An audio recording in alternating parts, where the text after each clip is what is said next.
నేను మీ మీ అందరితో పాటు నేను పాటుపడతానని ఈ సందర్భంగా తెలియజేసుకుంటూ, అదేవిధంగా ఈ నియోజకవర్గ అభివృద్ధిలో రోడ్ల విషయంలో కానీ, తాగునీటి విషయంలో కానీ, అదేవిధంగా డ్రైనేజ్ విషయంలో కానీ నేను తప్పనిసరిగా చర్యలు తీసుకుని ఈ నియోజకవర్గ అభివృద్ధికి పాటుపడతానని సందర్భంగా తెలియజేసుకుంటూ, నేటి బాలలే రేపటి పౌరులని మీ అందరికీ గుర్తు చేస్తూ, ఈ దేశ భవిష్యత్తు మీ యొక్క చేతుల్లో ఉంది. మీరు తప్పనిసరిగా మంచిగా చదువుకుని ఈ దేశానికి ఉపయోగపడాలని మీకు కూడా ఈ సందర్భంగా నేను సూచిస్తున్నాను.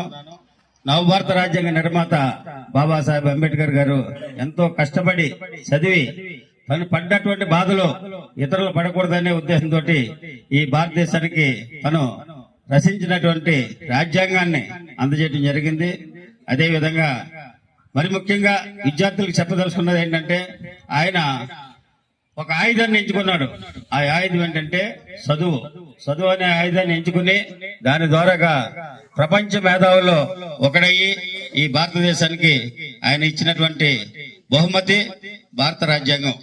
మీరు కూడా మంచిగా చదువుకుని అటువంటి మహనీయుల్ని గుర్తు చేసుకుని ఈ దేశానికి, ఈ రాష్ట్రానికి, మీ ఊరికి మంచి పేరు తీసుకొస్తారని ఈ సందర్భంగా తెలియజేస్తూ, నాకు ఈ అవకాశం ఇచ్చినటువంటి హెచ్ఎం గారికి, ఇతర పెద్దలకు, ఉపాధ్యాయులకు అందరికి కూడా నా ప్రత్యేకమైనటువంటి ధన్యవాదాలు తెలియజేస్తున్నాను. Thank you very much.